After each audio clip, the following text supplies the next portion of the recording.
વડોદરા મહાનગરપાલિકાની ચૂંટણી પહેલા કોંગ્રેસના જે કાઉન્સિલર હતા આશીષ જોશી એમની સામે જે દારૂના મુદ્દે આખી ફરિયાદ થઈ હતી એ ફરિયાદના મુદ્દાને લઈ અને હવે મામલો ગરમાયો છે। શું છે સમગ્ર મામલો અને ખાસ કરી અને હવે કેવી રીતની કાર્યવાહી કરવામાં આવી રહી છે એની વિગતે ચર્ચા કરીશું। નમસ્કાર, હું છું ઉજ્જવલ અને આપ જોઈ રહ્યા છો નિર્ભય ન્યૂઝ।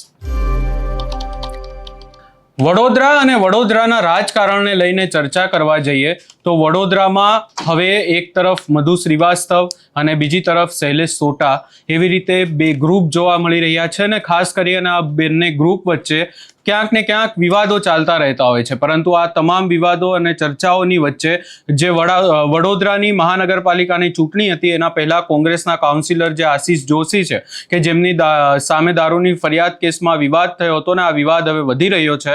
આ તમામ ચર્ચાઓની વચ્ચે કોંગ્રેસના કાર્યકર્તાઓએ આજે ઉગ્ર રીતે વિરોધ કર્યો અને જે દ્રશ્યો સામે આવ્યા એના ઉપર પણ નજર કરીએ અને કોંગ્રેસના નેતાઓ શું કહી રહ્યા છે એ પણ સાંભળી લઈએ।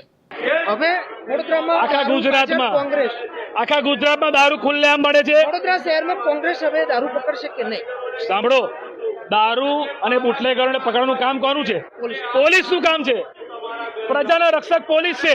જો આ કામ હવે કોંગ્રેસે પ્રજાએ કરવાનું હોય તો અમે કરીશું। પોલીસ જાહેરાત કરી દે કે અમે બુટલેગરોને નહીં પકડીએ, અમે નેતાઓને પકડીશું, અમે પ્રજાને પકડીશું, એવું પોલીસ જાહેર કરે। જો પ્રજાના રક્ષક જ ભક્ષક બની જશે તો આ વડોદરા અને ગુજરાતની પ્રજાનું શું થશે? અને ગુજરાતના ગૃહમંત્રી તમે એવું કહો છો કે કાયદામાં રહેશો તો ફાયદામાં રહેશો, પણ તમારી પોલીસ સંખેડાની કાયદાનું પાલન નથી કરી રહી, એ શંકાની ભૂમિકામાં છે।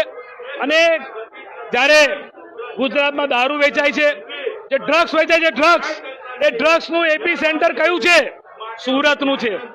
વિચાર કરો, ખુલ્લેઆમ ડ્રગ્સ દારૂ વેચાય ત્યારે એવા લોકોની સામે કોઈ પગલાં નહીં। અને ચૂંટાયેલા નગરસેવક આશીષ જોશી જેને હરણી બોટકાંડના પીડિત પરિવાર માટે કોંગ્રેસ પક્ષ સાથે ઉભા રહીને ન્યાયની લડત લડી આંદોલન કર્યું, એવા આશીષ જોશી સામે આવા કડક પગલાંને જેલના સળિયા પાછળ, ત્યારે આવા બેવડા વલણને અમે વખોડીએ છીએ અને માટે આજે રાજ્યપાલને આવેદનપત્ર કલેક્ટરના માધ્યમથી મોકલીએ છીએ। વડોદરા શહેરના જે કોંગ્રેસ પક્ષના તમામ કાર્યકર્તાઓ મોટી સંખ્યામાં શહેરના નાગરિકો પણ જોડાયા છે। અમે અમારા લોહીના સાથે રાજ્યપાલને આજે અહીંયાથી આવેદન આપી રહ્યા છે। એમાં એ લોહી એના માટે કે થાકી ગયા છે, આ તાનાશાહી સામે હવે લડવું પડશે અને અમારો આક્રોશ છે અને આક્રોશને બતાવવા માટે લાલ લોહી બતાવવું જરૂરી છે અને એ બતાવવા માટે જ આજે અમે એક નવા રીતે અમે એમને બતાવી રહ્યા છે। આ સંદર્ભ એવો છે કે ખોટી ફરિયાદો છે, જે દારૂ લઈને પકડ્યો છે, જે દારૂ વેચાતો લાયો છે, જે દારૂની બોટલ ના હેરાફેરી કરે છે, એ તમામ લોકો છૂટી ગયા છે અને આ બાકી બધા લોકો બાકી એક જેનું નામ આપે એને જામીન ના મળે કોઈ દિવસ। તો આ એક તાટનો લોકતંત્રની હત્યા છે ને આના વિરુદ્ધમાં અમે આજે ભેગા થયા છે।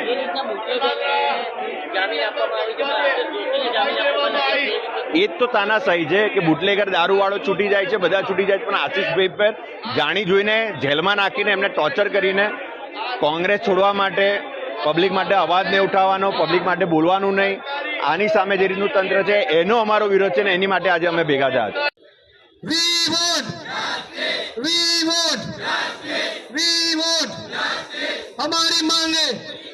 हमारी मांगे हाय रे भाजप, हाय रे भाजप, हाय रे भाजप, हाय रे भाजप, वी वोट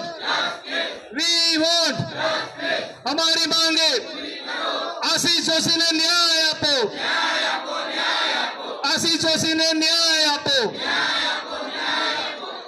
आखा અહીંયા ઉભેલા તમામ કોંગ્રેસના આગેવાન મિત્રોને કહું, આગેવાન બધા આપણા કાર્યકર્તા સાંભળો, આખા બધા મિત્રો સાંભળે કે કેવી રીતે આશીષ જોશી પર ખોટો પોલીસ કેસ કરવામાં આવ્યો, કેવી રીતે આશીષ જોશી પર ખોટો પોલીસ કેસ કરવામાં આવ્યો। આપણે બધા મીડિયાના માધ્યમથી પણ વાત સાંભળે ને આપણા લોકો પણ સાંભળે કે 24 તારીખે ચૂંટણી દરમિયાન સંખેડા પોલીસ સ્ટેશનમાં એક બુટલેગર એ નામ આપે કે ભાઈ એ બુટલેગર જે દારૂ સાથે પકડાયો 299 બોટલ સાથે, અને એ બોટલ કોને મંગાઈ તે બુટલેગરે નામ આપ્યું કે ભાઈ આશીષ જોશીનું નામ આપ્યું, એટલે એ બુટલેગર જે દારૂ સાથે પકડાયો એ મુખ્ય આરોપી એને જામીન મળી ગયા। પણ આશીષ જોશી જેલના સળિયા પાછળ છે. અને બે બુટલેગરને જે જામીન મળ્યા છે, જામીન, એ જામીનમાં જે આદરણ નામદાર કોર્ટમાં જે જવાબ રજૂ થયો છે, એ જવાબમાં એ બુટલેગરે એવું કહ્યું છે કે એના ઘરમાં પ્રસંગ હતો અને એટલે એ દારૂ લઈને ગયો. હવે આશીષ જોશી વચ્ચે ક્યાંથી આવ્યા? અને હું તો એ કહું છું, સૌથી મોટી શરમની વાત કે આ ગુજરાતમાં દારૂબંધી છે, તો જે પોલીસ આટલી બહાદુરી બતાવે છે, આશીષ જોશીને પકડીને લઈ ગયા, તો એના કહેવાથી આશીષ જોશી પર કેસ કરી દીધા, ખોટા રીતે એમને ફસાડી દીધા. એ પોલીસમાં ખરેખર સંખેડા પોલીસમાં કંઈક રિસ્પેક્ટ જેવું હોય ને, તો એમને તો રાજીનામું આપી દેવું જોઈએ. કારણ કે એ બુટલેગર બીજી વખત પકડાયો, જે મહિના પહેલા એ પોલીસમાં પકડાયો. બીજી વાત કે જે મારુતિ વાનમાં આ લોકોએ મારુતિ વાનને પકડી, એ મારુતિ વાનની સ્થિતિ જે આપણે ત્યાં જોઈ, તો એ મારુતિ વાન તો એવું લાગે, એના ફોટા પણ છે, ચારે ચાર ટાયરમાં હવા નથી, અને એવું લાગે કે જાણે કેટલા સમયથી એ ત્યાં જ પડી રહી છે.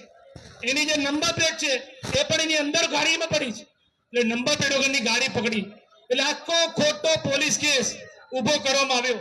અને આ ખોટા પોલીસ કેસ ઉભા કરીને જે રીતે આ ષડયંત્ર રચીને આ લોકોએ એમાં પછી 111 નો કલમનો ઉમેરો કરાયો. જે 4 કેસમાં આશીષભાઈ નિર્દોષ છૂટી ગયા હતા, એમાં કલમનો ઉમેરો કરાયો, જેમાં આપણા એડવોકેટ ધારાશાસ્ત્રીશ્રી 15 દિવસનો સ્ટે લાયા, નામદાર કોર્ટે આપ્યો. પરંતુ 2 કેસો કરીને આવી રીતે આખું ફસાવાનું કાવતરું કરવામાં આવ્યું છે, આખું ષડયંત્ર કરવામાં આવ્યું છે. ત્યારે આપણે બધા કોંગ્રેસના આગેવાન કાર્યકર્તાઓએ આ લાંબી લડાઈ છે, આ લોકશાહી બચાવવાની લડાઈ છે. આ કોંગ્રેસના કોર્પોરેટર આશીષ જોશી પર હુમલો નથી, પણ આ લોકશાહી પર હુમલો છે. ત્યારે આપણે બધાએ, અને જે ડભોઈના ધારાસભ્ય કે જેમના કહેવાથી આખો આ કેસ થયો છે, હવે કોંગ્રેસ પાર્ટી અમારી માંગણી છે કે સંખેડા પોલીસના તમામ મોબાઈલના કોલ રેકોર્ડ, એમની કોલ ડિટેલ ચેક કરવામાં આવે, તપાસવામાં આવે, એક નિષ્પક્ષ એજન્સી તપાસ કરે, સંખેડા પોલીસ પાસેથી આખી તપાસ પાછી રહી લો, અને જે પંચ કેસ કર્યો, જે પંચનામું કર્યું, એ અધિકારીની તપાસ કરવામાં આવે, તમામના મોબાઈલના લોકેશન ટ્રેસ કરવામાં આવે. અને આશીષભાઈ જોશીએ કીધું કે ભાઈ મારો નાર્કો ટેસ્ટ કરો, એવી રીતે અમે એવું કહીએ છીએ કે પોલીસ અધિકારીને પણ નાર્કો ટેસ્ટ કરો, લાઈ ડિટેક્ટર ટેસ્ટ કરો. જો ખરેખર લોકશાહી બચાવી અને ખરેખર કાયદાનું પાલન કરાવવું હોય તો આ જરૂરી છે. કારણ કે એક ડરનો માહોલ ઉભો કરીને, જે ગભરાવાની વાત, એક ભયનો માહોલ ઉભો કરીને જે પ્રયત્ન થઈ રહ્યો છે, તો કોંગ્રેસ પાર્ટી મહાત્મા ગાંધીના સિપાહી છે. અને એ મહાત્મા ગાંધી જેને આ દેશને આઝાદી અપાઈ, અંગ્રેજોથી આઝાદી અપાઈ, ત્યારે બીજા અંગ્રેજો જે હિટલરશાહી વલણ, જે તાનાશાહી વલણ કરી રહ્યા છે, એની સામે આ બીજી આઝાદીની લડાઈ આપણે લડી રહ્યા છીએ. ત્યારે આપણે સૌ ભેગા થઈને આશીષ જોશી માટે, ન્યાય માટે લડી રહ્યા છે, લોકશાહી બચાવવા માટે લડી રહ્યા છે. આજે વડોદરા શહેરના કલેક્ટરે અમને સમય આપ્યો હતો અને એમને કીધું હતું કે બાજુ ના પહોંચી શકું તો આરએસી ને આપજો, તો આરએસી પણ હાજર નથી. તો આજે આ કલેક્ટર ઓફિસ તો રાણી ધાણી વગરની થઈ ગઈ. આજે રાષ્ટ્રીય પક્ષ તરીકે કોંગ્રેસ પાર્ટી સમય લે અને કલેક્ટર સાહેબ હાજર ના રહે, આરએસી હાજર ના રહે, તો શું કરવાનું? તો પ્રજાના કોણ છે? જ્યારે પ્રજા ટેક્સ ભરે છે, વેરો ભરે છે, ત્યારે લોકોને પગાર મળે છે. ત્યારે જે પ્રજાને અને પ્રજાના પ્રતિનિધિઓને પણ ભૂલી ગયા છે. પણ આપણે આ લડાઈને લાંબી ચલાવવાની છે. આવનારા દિવસમાં નામદાર કોર્ટમાં શું ચુકાદો આવે, પરંતુ આપણે રોડ રસ્તા પર આ લડાઈને ચાલુ રાખીશું. એક બાજુ કાયદાકીય લડત અને બીજી બાજુ આંદોલન કરીને આપણે આશીષ જોશીને ન્યાય મળે એના માટે આપણા પ્રયત્ન રહેશે. આપણા પ્રદેશ પ્રમુખ અમિત ચાવડા સાહેબ પણ આમાં 2 દિવસ પહેલા જ ગુજરાત પ્રદેશ કોંગ્રેસ સમિતિમાં પ્રેસ કોન્ફરન્સના માધ્યમથી ત્યાં પ્રેસ કોન્ફરન્સ કરી અને ત્યાં વાત કરવામાં આવી છે કે જે દારૂ જુગારના અડ્ડા ચલાવનારા, ડ્રગ્સના ખુલ્લેઆમ બેફામ ધંધા કરનારા લોકો, બુટલેગરો ખુલ્લેઆમ ફરે અને ચૂંટાયેલા પ્રતિનિધિ જેલના સળિયા પાછળ હોય, ત્યારે આવનારા દિવસમાં ગાંધીનગર જઈને રાજ્યપાલને પણ આવેદનપત્ર આપવાનું છે. ત્યારે આપણે સૌ ભેગા થઈને આ આંદોલન કરીશું. અહીંયા પારુલભાઈ પટેલ પણ છે, જે આશીષભાઈ જોશીની પેનલમાં ચૂંટણી લડ્યા હતા, અને એ પણ જ્યારે કોર્ટમાં હિયરિંગ થયું ત્યારે અમે બધા ત્યાં હાજર હતા, અને અમને પણ ગઈકાલે એક ફરિયાદ પારુલબેને પણ આપી છે. ત્યારે હું કહીશ કે પારુલબેન પણ જે આશીષભાઈ જોશીને આપણે કોંગ્રેસ પાર્ટીમાં વોર્ડ નંબર 15 માંથી કોર્પોરેશન ચૂંટણી લડ્યા છે. તો પારુલબેન પણ આમાં વિગતવાર થોડી વાત કરશે.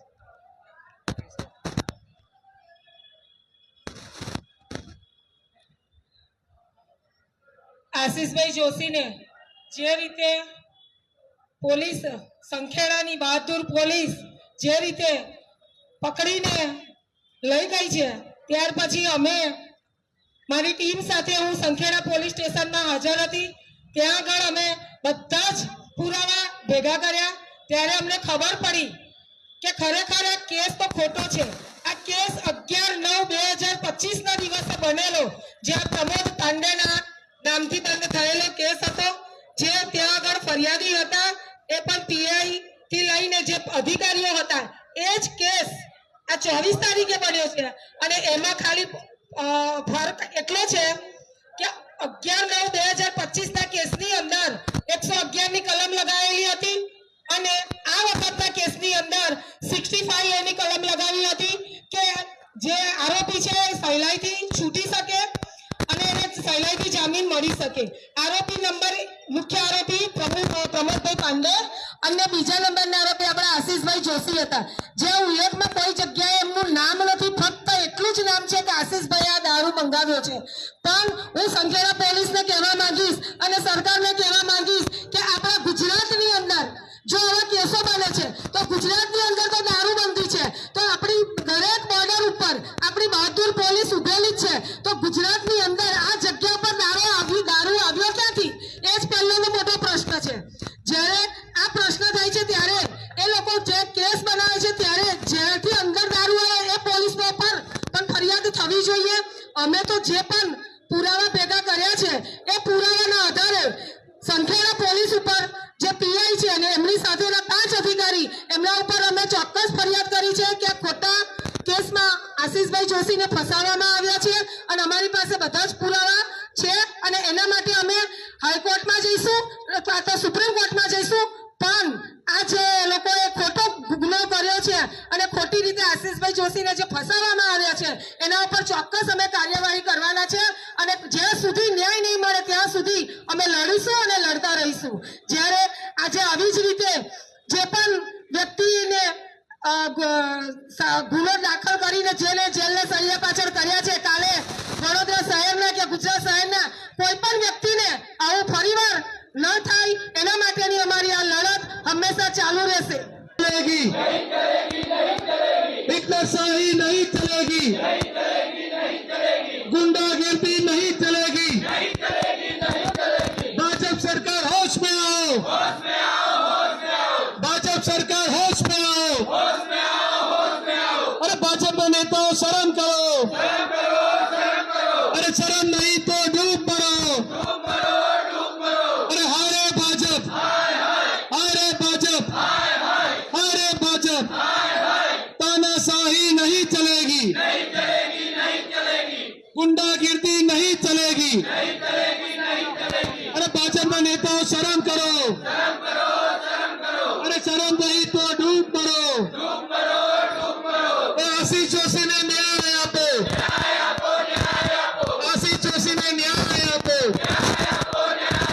अरे पुलिस का नाम गुंडागिर्दी बंद करो, अरे संखेड़ा पुलिस शर्म करो,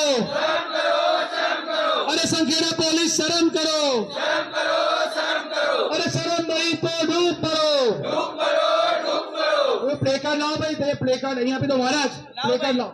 हाय रे भाजप, हाय रे भाजप, हाय रे भाजप. આ આખા કેસમાં ખાસ કરી અને વડોદરાના જે ભાજપના પૂર્વ કાઉન્સિલર અને કોંગ્રેસ નેતા પારુલબેન પટેલે ગૃહમંત્રી અને ગુજરાતના પોલીસ મહાનિર્દેશક સંખેડા પોલીસ સ્ટેશનના પીઆઈ સહિત 5 પોલીસ કર્મીઓ સામે લેખિત અરજી કરી અને ગુનો નોંધવાની માંગ પણ કરી છે. વધુમાં જો ચર્ચા કરીએ તો અરજીમાં સંખેડા પોલીસ સ્ટેશનના PI J U Gohil, police constable Rahulsinh, Ghanshyamsinh, ASI Raysangbhai, Jaysinhbhai, PSI Vijaykumar, Deepsinh Bariya તેમજ એએસઆઈ બાબુભાઈ ગોરધનભાઈ પરમારને જવાબદાર ઠેરવવામાં આવ્યા છે. વધુમાં જો આખી બાબતને લઈને ચર્ચા કરીએ તો હવે કોંગ્રેસ દ્વારા આખી બાબતે વિરોધ કરી અને કોંગ્રેસના આગેવાનો અને કાર્યકરોએ કલેક્ટર કચેરીએ વિરોધ નોંધાવી અને મુખ્ય આરોપીને જામીન આપી અને આશીષ જોશી ઉપર જૂના કેસની કલમ લગાડવા મામલે આખો વિરોધ કર્યો હતો અને આ આખો વિરોધ કરી અને કલેક્ટરને આવેદનપત્ર પણ આપવામાં આવ્યું છે. હવે જોવાનું રહેશે કે આખા કેસમાં આગામી સમયમાં શું કાર્યવાહી થાય છે. આ સમગ્ર બાબતે તમારો શું અભિપ્રાય છે એ અમને કમેન્ટ કરી જરૂર જણાવશો ને અમારી ચેનલ નિર્ભય ન્યૂઝને લાઇક, શેર, સબસ્ક્રાઇબ કરવાનું ભૂલશો નહીં.